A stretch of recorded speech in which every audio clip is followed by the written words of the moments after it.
Welcome back to Tristram, where the music still gives you chills.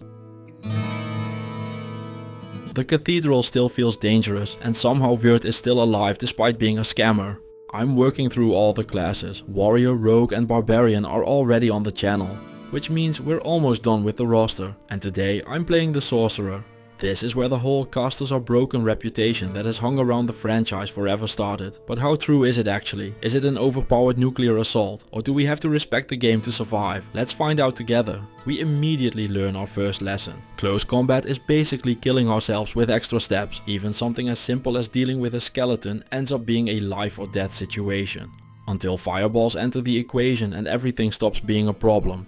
Not exactly a great start to a run though. Just a few skeletons in and we are already at a low life total and out of potions. Along the way down we are going to look for as many books as we can find. We won't even read them just for the pictures either. Our entire progression system is books. Every book we find is an additional skill added to our repertoire. And if you're wondering if you can find duplicates, yes, you can find the same book multiple times. It's recommended even. That's how skill progression works here. And as we'll see in this run, level ups for your skills are hard to come by. Having explained that, I want everyone watching to witness a channel first, an exclusive moment for only the most elite of gamers like myself. See here how I died to a bunch of barrels, and since I had not made a save yet, it's back to Tristram from level 1, a big moment for the highlight reel. While I catch up to where I was, I'll answer a question that I've been getting a lot. This is Devolution X, still not related to Malcolm. You can find it anywhere online. It's really not hard to find. It's almost like it wants to be found. Devolution X adds a ton of options, like enabling all the quests, which I have done cause I think that's more fun to do. Getting all those rewards would make us very overpowered, so I'm banning the quest rewards to compensate. On screen you can tell that I've picked up two different staffs. One of them gives me access to Holy Bolt, which is a magic spell that is very strong against the undead enemies in the lower levels. The other allows me to cast Charge Bolt, an electric spell that covers a bit of ground to hit a couple targets at the same time. Together with Firebolt, it feels like I can handle everything the game throws at me. First things first though, I've gotta stay alive long enough to afford potions, so I can stop running around the levels with the suggestion of a health pool as my survivability. On that note, barrels are now my least favorite thing in the whole game. Before even reaching any of the quests, the first unique of the run drops from a Devilkin. Sadly though, the defender is not useful for us. It's intended for a melee character. All we want out of a weapon is skills. Shadowfang is the first fire immune I encountered. We've barely started and the game is throwing immunities at me. I took a quick whack at the demon to see if it helped, but to no avail. I gave it a few more tries to see if I could defeat Mr. Fang, and decided that it would be a good idea to come back later when I'm stronger. Time for something easy, the Butcher. What could possibly go wrong with that after all? Fresh meat.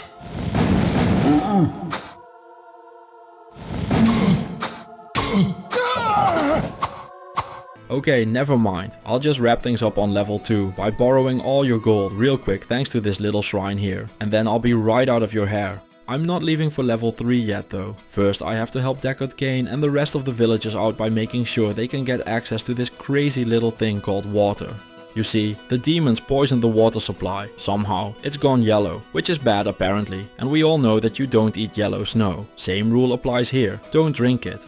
So I solve it the only reasonable way. I set the demon kids in the well area on fire, before working my way towards the goats. With them gone, the water strangely turns blue again. It's almost like no one is pissing in it anymore. And the poisoned water well quest is completed. Level 3 starts out with skipping a thaumaturgic shrine. What it does is close all the chests on the level and refill them with loot. But because it's the first thing we came across, it's not useful yet. All we've gotta do is not forget about it. Which we never would of course. We totally come back for it. I just decided it was not worth your time to show the footage. Pepin the healer gives us the Ring of Truth as a reward for restoring the well. But because I don't want to become too strong by getting and using all the quest rewards, I decided to not use any of them. Straight to Griswold it goes. My price however came at Adria with the Book of Town Portal, granting me infinite ways to get back home without sacrificing an inventory slot, and a Book of Charge Bolt to level it up a bit. Back in the cathedral, a Book of Firewall dropped. This skill, I kid you not, casts a wall of fire. Now in Diablo 2, this skill isn't very good, but that is the result of them nerfing it into the ground after seeing what hell it unleashed here on every suspecting and unsuspecting enemy. The only downside to it is that it is pretty hard to aim and the enemies will for obvious reasons not just casually stroll into the fire, instead opting to go around it if they can. So for now I'm mostly sticking with Charge Bolt. The later levels however are a puzzle where you have to figure out which skill you want to use depending on what enemies you got, so it's always good to have more options available. Finally, having made my way to the third level of the descent, I come across the next quest. The Skeleton King resides in King Leoric's tomb. There with him are skeletons that need to be cleared out first, which isn't a problem at all with Charge Bolt.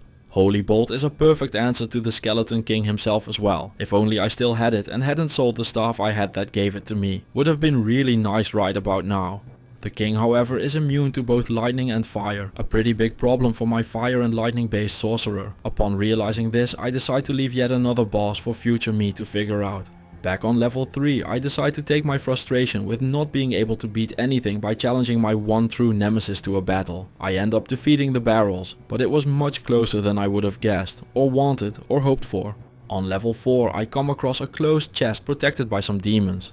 The way to open it is by talking to Snotspill, who claims that the tavern sign inside will grant him and his friends powers beyond our beliefs. Now I know that this obviously isn't true. Devilkin aren't exactly known for their smarts after all. However, just to make sure, I end up returning the tavern sign to Ogden, the tavern owner. He trades me the Harlequin crest for it, the original of the iconic emeralded cap we all got scammed with in Diablo 2. It isn't quite as strong here as it is these days, but that doesn't matter, with it being a quest item and all. A big part of making our way down the cathedral is encountering random stuff you don't expect. In this case, a goat shrine that ends up giving me +2 to my strength stat, something I'll never say no to. The first answer to my long list of problems so far comes in the form of a book of Holy Bolt, allowing me to just learn the spell instead of having to figure out what I did with the staff with charges. Thanks to this, the undead roaming the first few levels of the track down will no longer be a problem, as long as I make sure to not draw the attention of an entire herd at the same time. In my hubris, I just pranced right into a wide open area that definitely could have never been an obvious trap. And while I tried fighting them, which would have probably gone better if I had used my anti-undead spell I just picked up, I didn't get the chance to switch during the fight, so it ended up with me laying sprawled out on the floor, clicking the load game button. Second time around, I didn't walk straight into the world's most obvious trap, put on the right spell and very easily cleared out all the skeletons. It's a weird thing to realize. If you don't play like a dumbass, the game ends up being much easier. Who could have known?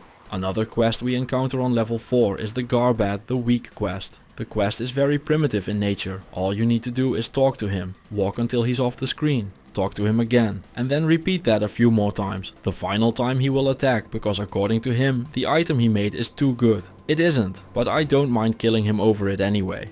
The fight ended up taking a bit because I needed to figure out what spell would be best to use to defeat him. It turned out to be Firewall, so once I got my target right, the Garbad quest was completed.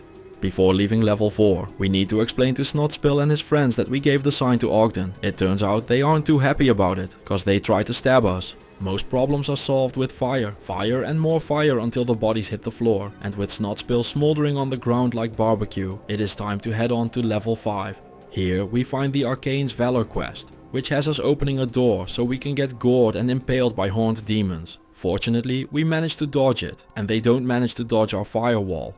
You get the idea at this point, cause if it wasn't very fucking obvious yet, Firewall's damage is unhinged. I figured that it would be a bit strong on lower levels and get worse later on. And it did in a sense. Not because the game started countering the spell cause of how everything is designed and how there is a system of checks and balances, but because of, well, never mind. I'll explain that later when it becomes relevant.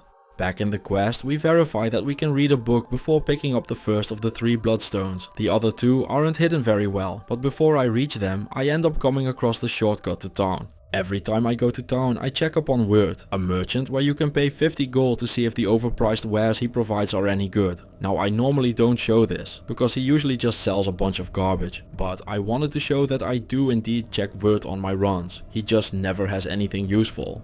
I always save scum him out of principle, by the way, not because I need to or because he is unfairly priced or anything, but because I can. After having a talk with the locals, I realize that I have 4 open quests, which just isn't acceptable, so I decide that it is time to start tying up some loose ends on the first part of the game.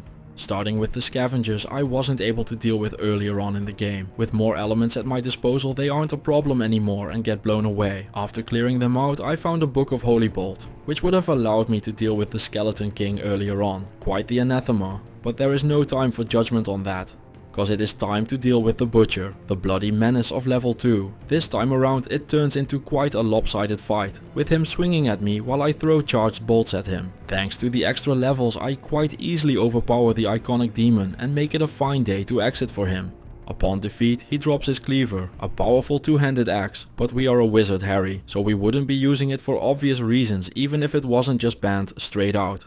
Now that I'm able to attack the Skeleton King, I ended up decimating him in a few seconds, just stun locked him straight to 0. He drops the undead crown. This helm gives lifesteal, which is for the melee proletariat. We however don't bother with such trivial things as fair fights on this run, so Griswold gets another gear upgrade. Continuing on with the quests, back on level 5, I come across the magic rock. This is a rock, and it is magic, and Griswold hates carrying heavy things out of the depths. He much rather has us doing it. Must be scared of skeletons or something. After all of that, we finally put the first bloodstone into the altar, opening up a door. Upon opening it, we get into a short but hectic fight with a couple horned demons, and having electrocuted them, we pick up the second bloodstone. The third one is on the other side, and having collected that, it's time to put it all into the altar, opening a door. However, we don't fear the old blood here, so after making our way through a group of horned demons, we claim our prize, the long lost pile of gold dressed as an arcane's valor. A very strong armor thanks to its high armor class and fastest hit recovery, which just like every other quest item goes straight to Griswold. As does the Empyrean band we get as our just reward for dragging a magic rock back up. With level 5 done and dusted, it's time to head on towards level 6. In here I find a scroll of mana shield. This scroll gives you one casting of the spell, which means that I now have the ability to cast one mana shield, redirecting all the damage I take to my mana pool, basically doubling my entire existence. So instead of 75 life, I now have over 300. Not bad considering all it took was eating a scroll. The only thing I have to be careful with is that as soon as I go back up to town or my mana hits 0, the shield will disappear, so I need to either find more scrolls or find a book of mana shield. One thing I should point out is that earlier you saw footage where the enemies were all red and I was able to see them through the wall. I didn't have time to explain then, but this is because of a scroll of infravision. At first I didn't really see the point of this. After all, you can just walk up and check, but I have to admit, I underestimated this effect. It plays much better than it sounds. Knowing what skill you need to apply to how many enemies before walking into a room makes everything go buttery smooth. There is a quest on level 6 as well. To trigger it, you need to find a book, and well, I missed it. As always, when you're looking for stuff, it's in a completely obvious place that you just walked past a million times, figuring it couldn't be there. So after painstakingly dragging my cursor around every pixel on this floor for 20 minutes, I finally ended up finding the mythical book, allowing me to move on towards the Chamber of Bones. Normally the chamber is a dangerous place with tons of skeletons in every nook and cranny of it, with the pinnacle being a room filled with literally as many skeletons as the game can allow in there. Just a big old copy paste till your heart's content amount of them, crammed in a single room. They, however, aren't immune to fire, so after just a few button presses and a lot of fire flying everywhere, only the paste part of the equation is left as the entire massive battle is solved in a matter of seconds. In the depths of the chamber I came across arcane knowledge, teaching me the Guardian skill, which spawns a 3-headed hydra that shoots fireballs wherever you cast it. It has some applications, so I will use it for a bit, but to be honest the damage is just kind of laughable compared to the completely broken mess that is Firewall. The Chamber of Bone also has tons of chests hidden throughout that can drop anything, even the first unique I can actually use of the run, a ring. The Constricting Ring is a double-edged sword. On the one hand it gives 75 to all resistances, which just maxes them out right then and there, no questions asked. On the other hand it drains 1 life per second, and seeing as how I have 49 life in total due to switching some gear around, this ring is a timer for my death, and a short timer at that, just to show it off. I barely make it from the chest to the exit before having to heal again. In the end I decided that this is too much of a risk with such a low life total. It doesn't matter how good those golden numbers look after all, if it means you're running around with only a sliver of health and dying all the time because of it. So I put the Constricting Ring in my stash instead, sadly missing out on yet another unique. It's a good thing that I found it though, it ended up coming in clutch later on in the run. Level 7 houses the Halls of the Blind quest, where you go looking for the Optic Amulet after reading about it. The amulet is guarded by unseen ones, and as soon as you open the door, they sneak up and start swinging. The guardians do start shooting at them, but they just don't deal enough damage, forcing me to run away and kiss the floor just a few seconds later. Not enough.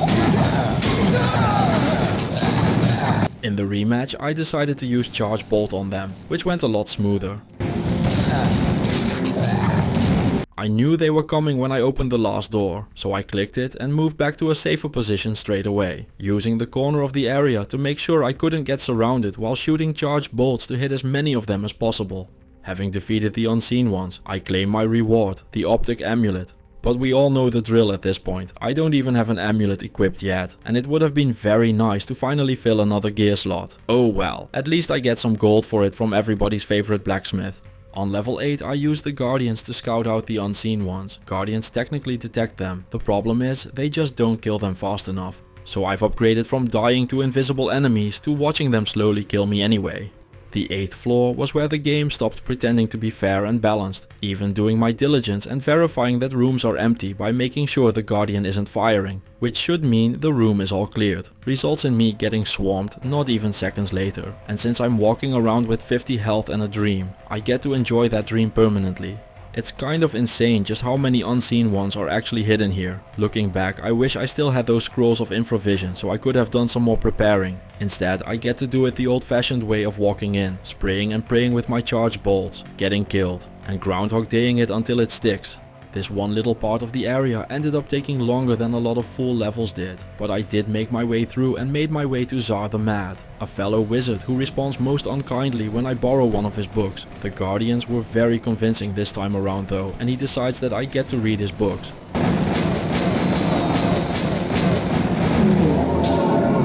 On level 9 I finally find a magic amulet that I will be allowed to use from some horned demons. I also end up finding the fungal tome for the next quest. The amulet turns out to be an amulet of Vim, granting me plus 14 vitality, a massive life boost at this point, taking me from 51 to 65. The most important moment of the entire run ends up happening at Adria. She tells me about wanting a big black mushroom for the next quest, which is nice and funky and all, but what is way more important is that she sells books, and has a book of Mana Shield. This is the item we have been looking for since the start of the game, and it ends up being right here at the store. There is a problem though, it's 16,000 gold, which I do not have. I'm at 8,000. Remember earlier how I said the constricting ring was going to save the run? Well, this is how it does that, by getting traded for gold so I can buy a book of immortality. It's going to sound weird, but with Mana Shield available the rest of the game is just kind of a matter of wrapping things up. I'm at effectively 400 life in a game where 150 will easily get you through the game. And not only that, but I'm also one-shotting almost anything that dares to cross my path on the way towards the quest items like these mushrooms. I gave them to Adria, who upon receiving them tells me that the healer is looking for a demon brain and that I should be on the lookout for one of those. The demon brain always drops from the first demon you kill, so one lightning later I am the brand new owner of a demon brain. Upon giving this to Pepin, he makes an elixir out of it, which he wants you to deliver to Adria, who in turn tells you she doesn't need it anymore and that you can keep it. If you drink it, it grants you plus 3 to all your stats, amounting to 2.5 levels worth of stats. A huge reward for picking up a mushroom and ignoring some NPC conversations. It's a quest reward though, so to the ground it goes. Level 10 houses the second quest where Griswold just can't be asked to carry his own stuff back up. This time it's just an anvil he wants us to fetch, which we find right in the middle of a lava surrounded wannabe island in the middle of the map. We can take it with us at the price of one game of inventory Tetris. Level 10 starts throwing the big enemies at you like the Obsidian Lords. These huge horned demons have sent many players to an early grave. However, we are a sorcerer, so they are kind of just a footnote for us. Bringing me to one thing I want to point out about this, and it's a personal point, but I feel like it's gotta be said. The sorcerer has been everything I don't like in a Diablo game. All this run has been is either me getting stun-locked and dying or just fucking obliterating everything as punishment for the crime of being born. Just no in between at all. But that in between is where I like it. I want games to challenge me and create interesting problems for me to solve, and this just doesn't do that at all. I get that people adore the power trip this character provides and different strokes for different folks and all, but after this I'll be happily going back to something much weaker. Before I do so, I will need to go and actually do what I set out to do, defeat the Dark Lord. He's still a few quests away though, so for now we start by giving Griswold the anvil. The reward for dragging an anvil up is the Griswold's Edge Unique, a strong sword that works wonders for melee fighters, so even if it was allowed to be used, it wouldn't be of value for us. Level 11 showcases the only problem this run can still encounter, and it is one of my own making. When I run out of mana shield, the life total just isn't enough to tank the damage of the Obsidian Lords. Effectively, this whole game has boiled down to a sub-game of do I have mana shield up or not. If I do, I'm unkillable. If I don't, I'm getting wrecked.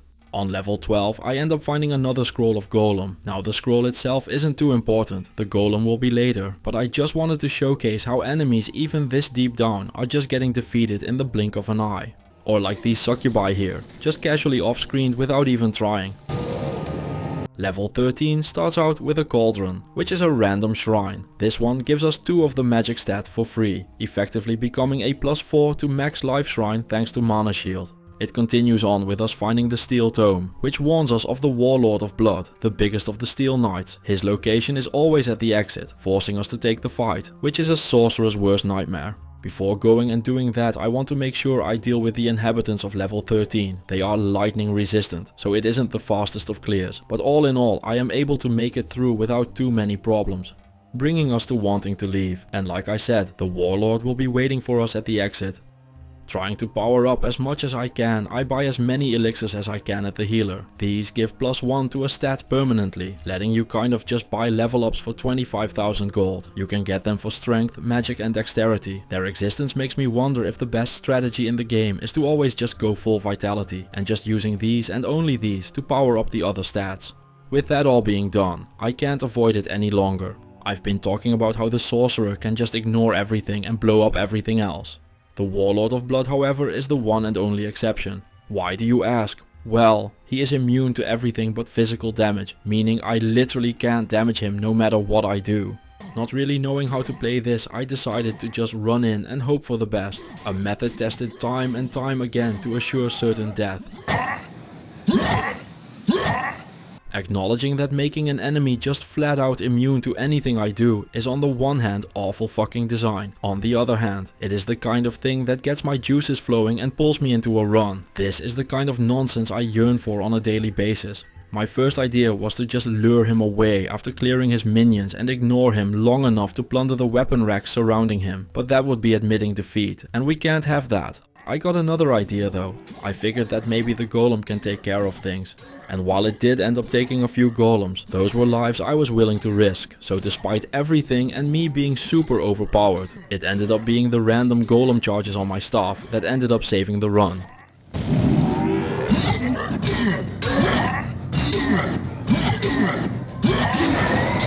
So mad props for the golem. And with the Warlord of Blood defeated, it is time to go do my favorite thing of all time, check out some racks. From the armor rack a unique plate mail dropped, so maybe, just maybe we get a unique we actually want to use.